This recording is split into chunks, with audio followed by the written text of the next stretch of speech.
Muchos son los agentes contaminantes que están presentes en nuestra moderna sociedad desarrollada.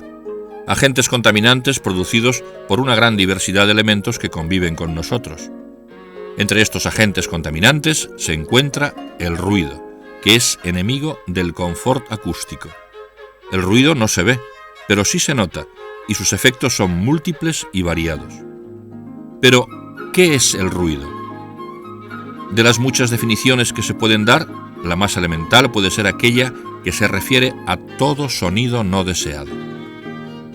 El ruido y el sonido es el efecto producido por causa del movimiento de los cuerpos.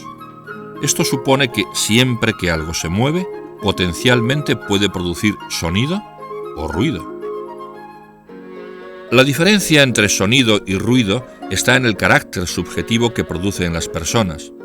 Así, una maravillosa grabación musical puede producir efectos diversos en función de los oyentes sometidos a dicha audición. Para una persona que está atenta deleitándose con dicha música, el efecto producido es el de un gran placer.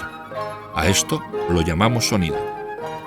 Pero en cambio, para otra persona que está trabajando en un asunto que requiere toda su atención, la audición de dicha música se convierte en algo que le perturba, que le resta atención, que no le deja concentrarse, convirtiéndose para ella en algo molesto y no deseado. En este caso, para esa persona, eso será ruido. Evidentemente, hay ruidos que por su propia naturaleza a nadie le pueden resultar agradables, ruidos con los que estamos condenados a convivir, como por ejemplo el ruido del tráfico. Por el contrario, hay otro mundo maravilloso que es el de los sonidos que producen un efecto agradable en nuestro organismo, como es la música, los sonidos propios de la naturaleza, el murmullo de las olas del mar, una pequeña cascada y otros muchos más. Al sonido y al ruido se les caracteriza por medio de una serie de parámetros entre los que podemos destacar, en primer lugar, la frecuencia y el nivel sonoro. La frecuencia es la medida que identifica lo grave o agudo que es el sonido. Los sonidos graves tienen frecuencia baja y los sonidos agudos frecuencia alta. Esta medida se expresa en hercios.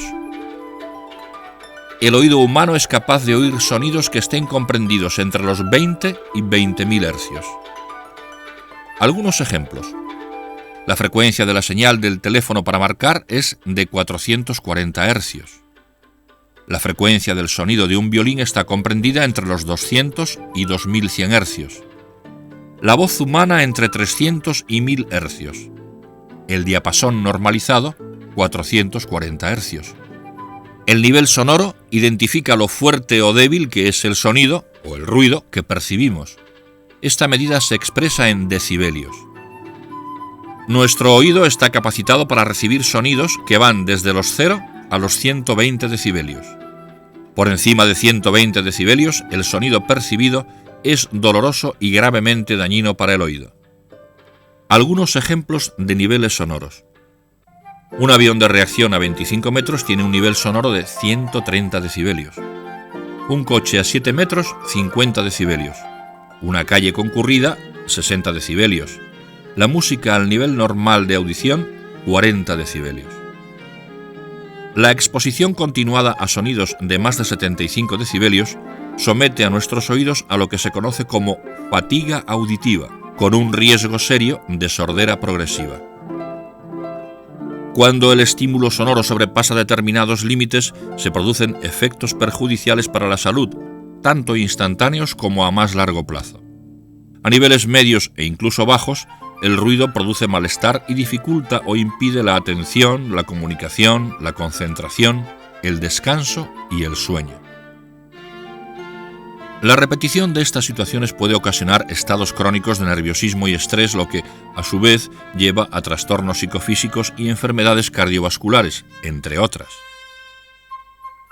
La disminución del rendimiento escolar o profesional, los accidentes laborales o de tráfico y ciertas conductas antisociales son algunas de las consecuencias de la exposición al ruido.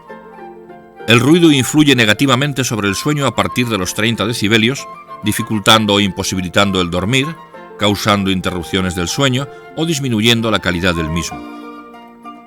Otros efectos negativos del ruido se relacionan con ciertos trastornos psicofísicos, tales como ansiedad, manía, depresión, irritabilidad, náuseas, jaquecas y neurosis, o incluso psicosis en personas predispuestas a ello y con determinados cambios conductuales, especialmente comportamientos antisociales, tales como hostilidad, intolerancia, agresividad y fobia social.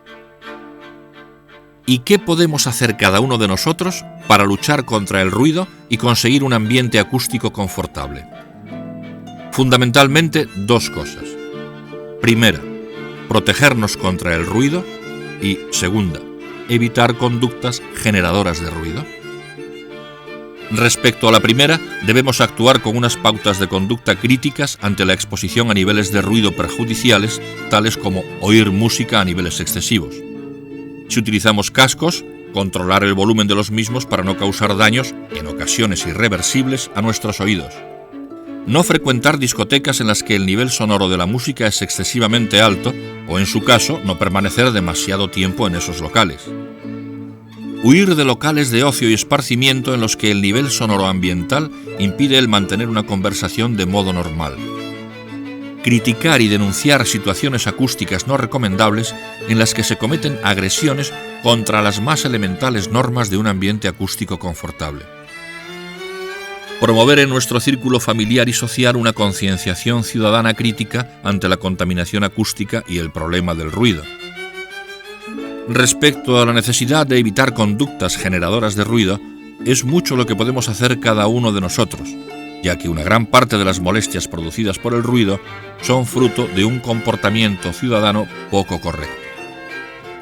Unas elementales pautas de conducta ciudadana producen efectos muy beneficiosos en la consecución de ambientes acústicos confortables, de los que tan necesitados está nuestra sociedad.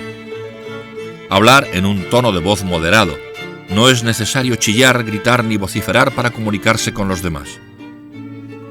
Si utilizamos el teléfono móvil en un transporte público, hablar lo más bajo posible. No tenemos por qué hacer partícipes ni molestar a los que viajan con nosotros con nuestros asuntos particulares.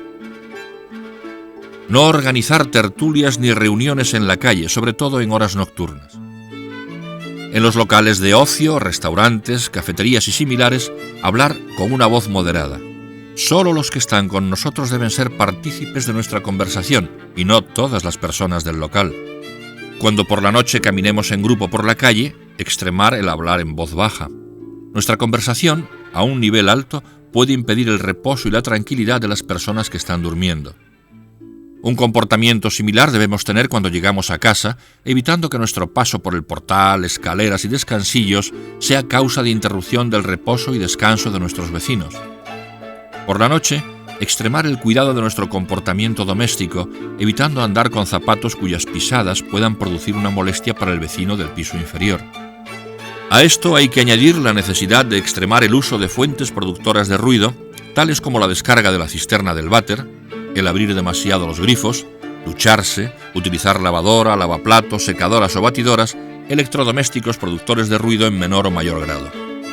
Por cierto, recomendar que a la hora de cambiar algún electrodoméstico de casa se opte por aquellos de una mayor eficiencia energética, como son los de la clase A, porque además son los que producen un menor nivel sonoro.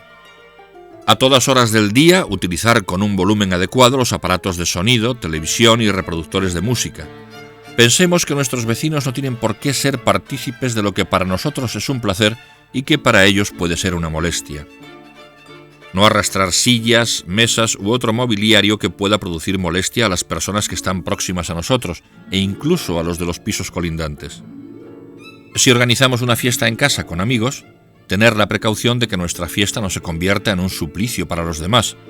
Recomendemos a nuestros invitados que se conduzcan con unas elementales normas de cortesía cívica. Procurad, de todas formas, que la fiesta no se extienda hasta altas horas. Por mucho cuidado que pongamos, seguro que estaremos molestando a alguien. Cuando conduzcas un vehículo a motor, moto o coche, cuida especialmente no dar acelerones mientras el vehículo está parado, ni tampoco acelerar excesivamente al arrancar. Esto, además de repercutir en un importante gasto de combustible, produce un ruido molesto para los viandantes y vecinos. Como veis, es mucho lo que cada uno puede hacer para ayudar a mejorar el ambiente acústico. Si actuamos siempre pensando en las molestias que produce el ruido, seguro que nuestro comportamiento será menos ruidoso. Conservad en vuestra mente las recomendaciones que acabáis de escuchar. Divulgad la necesidad de ser cuidadosos respecto al comportamiento adecuado para no ser causantes de producir molestias por el ruido y busquemos siempre el ambiente acústico confortable. Adiós y mis mejores deseos de un muy feliz confort acústico.